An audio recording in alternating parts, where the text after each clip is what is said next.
अस्सलाम वालेकुम। आप देख रहे हैं सही बात और मैं आपके लिए लेके आया हूँ एक बड़ी सबक आमोज और इंटरेस्टिंग स्टोरी है। रियल स्टोरी है। मेरे इंडस्ट्री का कोलीग है, उसने मुझे सुनाई। ईद की छुट्टियों के बाद जब हम ऑफिस गए तो उसने मुझसे शेयर की, लेकिन उसने मुझे सुनाई पंजाबी में, तो मैं आपको पंजाबी में ही सुनाऊंगा, फिर ही उसका जो है ना मजा आएगा स्टोरी का। मैंने उससे पूछा कि सुना हाफिज, क्या हाल है, ठीक हो?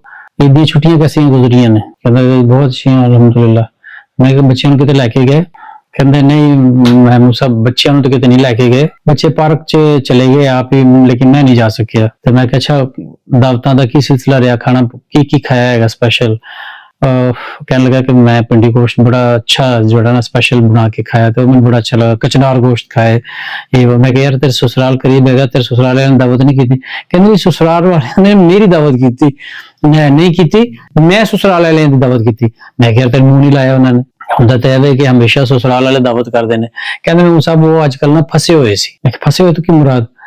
ਕਹਿੰਦੇ ਯਾਰ ਮੈਂ ਤੁਹਾਨੂੰ ਕੁਝ ਅਰਸਾ ਪਹਿਲੇ ਦੱਸਿਆ ਸੀ ਨਾ ਕਿ ਉਹਦੀ ਸ਼ਾਦੀ ਕੀਤੀ ਸੀ, ਤੇ ਉਹਦੇ ਨਾਲ ਹੋਇਆ ਹੈ ਕਿ ਉਹਦੀ ਜਿਹੜੀ ਬੀਵੀ ਹੈ ਨਾ ਉਹ ਉਹਨੂੰ ਛੱਡ ਕੇ ਨਸ ਗਈ। ਮੈਨੂੰ ਸਮਝ ਨਾ ਆਈ, ਮੈਂ ਨਸ ਗਈ ਕੀ ਮੁਰਾਦ? ਕਹਿੰਦੇ ਸ਼ਾਦੀ ਤੋਂ ਉਹ ਕੁਝ ਅਰਸਾ ਪਹਿਲੇ ਉਹਨੇ ਮੈਨੂੰ ਜ਼ਿਕਰ ਕੀਤਾ ਸੀ ਸ਼ਾਦੀ ਦਾ ਤੇ ਕਿ ਉਹ ਹੋਈ ਸੀ।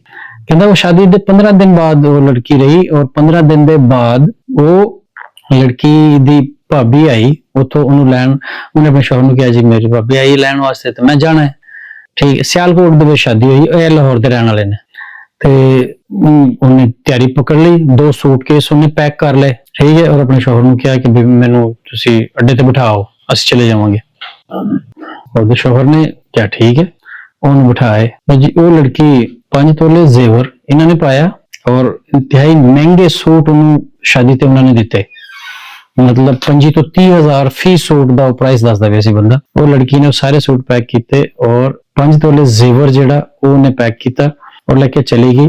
उत्थे जाके उन्हें जड़ा ना मैसेज देता इन्होंने कि भाई मैं नहीं आना हुण तुहाडे घर, मैं नहीं उत्थे रहना हैगा। बल्कि एक उन्होंने इन्होंने दसे बगैर इन्हां ते कानूनी दावा भी करता उत्थे कि जी साडी लड़की ने उत्थे नहीं जाना, साडे स्टैंडर्ड ते नहीं हैगे, ते लिहाजा जिहड़ा साडा जहेज दा समान है 32 लाख रुपए दा समान है वो सानू वापस किया जाए। इन्हां नू उस दिन ते आइडिया नहीं सी कि भाई वो लड़की की लैके गई है। फिर जदों ये पैगाम आया फिर इन्हें तलाशी लेनी शुरू की कर दी, तो पता लगा कि भी वो जेवर भी नाल लै गई और कपड़े जितने सी टोटल इन्होंने बनाए सी वो सारे नाल लै गई।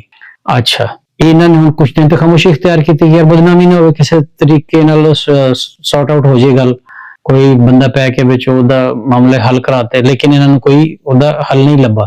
कानूनी कार्रवाई इन्होंने की कोई नहीं, इस वास्ते कि पूछ लेने कि इशू है की मसाइल ने, लेकिन वो किसी साइड ते लगी उन्होंने कहा जी भाई इन्हें नहीं जाना। फिर लड़के ने लड़की नाल कोशिश की गल करने की किसी तरीके, फिर उधर रब्ता होया, उन्हें कहा जी मेरा उत्थे दिल नहीं लगता है और मेरे भाई कहते हैं कि तू उत्थे नहीं जाना है। अच्छा, ये अनलॉजिकल स्टोरी है।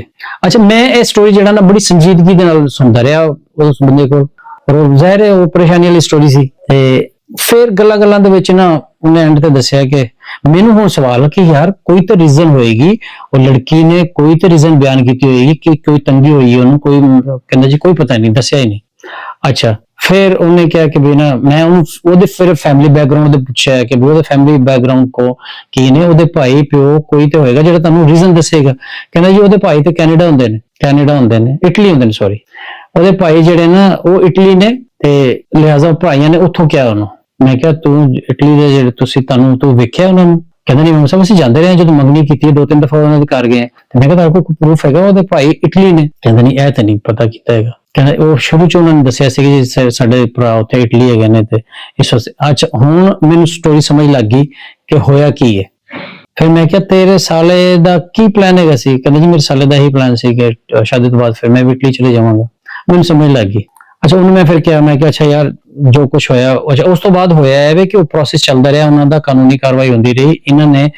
उन्होंने तलाक भी ले ली अदालत के थ्रू, आपे इन्होंने प्रेशराइज किया, सिंपल सादा आदमी ने तलाक ले ली। फिर इस लड़के की इन्होंने शादी भी करती है। हुण उन्होंने जनाब छापे पवा रहे हैं क्योंकि उन्होंने समान चुकना है 32 लाख का समान वो कह रहे हैं, जो कहते सिंपल फर्नीचर आया सी, 2-2.5 लाख का फर्नीचर होएगा। ते हुण इन्हां जो जेवर दा इन्होंने जिहड़े उन्होंने वकील कीते, इन्हां ने वो इन्हां को पैसे खा रहे हैं, उन्होंने अपने बंदे ਹੁਣ ਇਹਨਾਂ ਕੋਲ ਕੋਈ ਪ੍ਰੂਫ ਨਹੀਂ ਹੈ। ਉਹ ਲੜਕੀ ਨੂੰ ਪੁੱਛਿਆ ਕਿ ਬਈ ਉਹਨੇ ਕਿਹਾ ਜੀ ਮੈਂ ਤੈਨੂੰ ਲੈ ਕੇ ਨਹੀਂ ਆਈ ਕੋਈ ਚੀਜ਼, ਇਹਨਾਂ ਕੋਲ ਹੁਣ ਕੋਈ ਪ੍ਰੂਫ ਨਹੀਂ ਹੈਗਾ।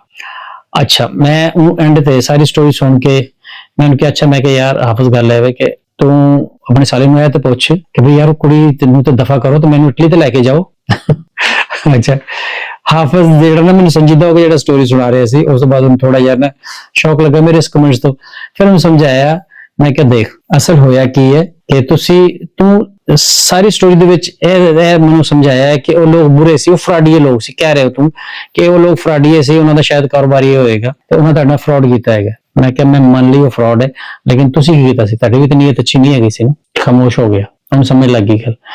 ਮੈਂ ਕਿਹਾ ਦੇਖ ਉਹ ਪਹਿਲੇ ਤਾਂ ਫਰਾਡੀਏ ਸੀ, ਲੇਕਿਨ ਨੀਅਤ ਤੁਹਾਡੀ ਵੀ ਠੀਕ ਨਹੀਂ ਸੀ। ਇਸੇ ਵਜ੍ਹਾ ਤੋਂ ਤੁਸੀਂ ਔਖੇ ਹੋ ਕੇ ਜਿਹੜਾ ਨਾ ਜ਼ੇਵਰ ਪਾਇਆ 5 ਤੋਲੇ 4 ਲੱਖ ਨੂੰ ਉਸ ਵਕਤ ਸੀ ਸ਼ਾयद, और यानी कि 20 लाख का तुसी जेवर पाया। और इतनी इकोनॉमिकली पोजीशन इन्हां दी अच्छी नहीं है, इन पकड़ जिस तरह भी किया अच्छे सूट पा के ਉਹਨੂੰ ਖਰੀਦ ਕੇ ਦਿੱਤੇ ਸ਼ਾਦੀ ਦੇ ਵਾਸਤੇ। ਲੇਕਿਨ ਮੈਂ ਕਿਹਾ ਲਾਲਚ ਤੁਹਾਨੂੰ ਵੀ ਸੀ, ਖਰਾਬ ਉਹ ਵੀ ਸੀ, ਖਰਾਬ ਤੁਸੀਂ ਵੀ ਸੀ, ਲਿਹਾਜ਼ਾ ਰਿਜ਼ਲਟ ਇਹਦਾ ਬਾਬਰਕਤ ਕਿਸ ਤਰ੍ਹਾਂ ਨਿਕਲਦਾ, ਉਹਦਾ ਰਿਜ਼ਲਟ ਅੱਛਾ ਨਹੀਂ ਨਾ ਨਿਕਲ ਸਕਦਾ ਸੀ। ਠੀਕ ਹੈ, ਇਹ ਹੋਇਆ ਹੈ ਵੇ। ਉਹਨੂੰ ਫਿਰ ਸਮਝ ਲੱਗ ਕਹਿੰਦਾ ਬਿਲਕੁਲ ਸਹੀ ਕਹਿ ਰਹੇ ਹੋ ਸਾਹਿਬ, ਸਾਡੇ ਮੁੰਡੇ ਦਾ ਇਹੀ ਸੀ, ਬਾਰ-ਬਾਰ ਸਾਨੂੰ ਇਹੀ ਕਹਿੰਦਾ ਸੀ ਕਿ ਮੈਂ ਕਿਹੜਾ ਹੁਣ ਇੱਥੇ ਰਹਿਣਾ ਹੈਗਾ, ਮੈਂ ਤਾਂ ਸ਼ਾਦੀ ਤੋਂ ਬਾਅਦ ਇਟਲੀ ਚਲੇ ਜਾਵਾਂਗਾ।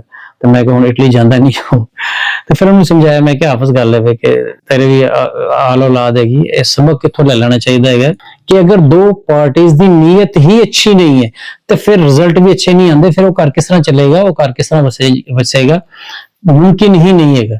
ਇਹਦੇ ਵਾਸਤੇ ਫਿਰ ਇਹੀ ਹੈ ਕਿ ਸਹੀ ਬਾਤ ਇਹਦੇ ਚ ਇਹੀ ਹੈ ਕਿ ਬਈ ਆਪਣੀ ਨੀਅਤ ਦੁਰਸਤ ਕਰੋ। ਜਦੋਂ ਆਪਣੇ ਬੱਚਿਆਂ ਦੇ ਰਿਸ਼ਤੇ ਕਰੋ, ਸਭ ਤੋਂ ਪਹਿਲਾਂ ਤਲਬ ਔਰ ਨੀਅਤ ਅੱਛੀ ਕਰੋ, ਉਸ ਤੋਂ ਬਾਅਦ ਅੱਲਾਹ ਤੋਂ ਮੰਗੋ ਕਿ ਮੇਰੇ ਬੱਚੇ ਜਾਂ ਬੱਚੀ ਦਾ ਸਾਰੀ ਜ਼ਿੰਦਗੀ ਦਾ ਸਵਾਲ ਹੈਗਾ, ਅੱਲਾਹ ਪਾਕ ਮੈਨੂੰ ਅੱਛੇ ਇਨਸਾਨ ਮਿਲਾਈ।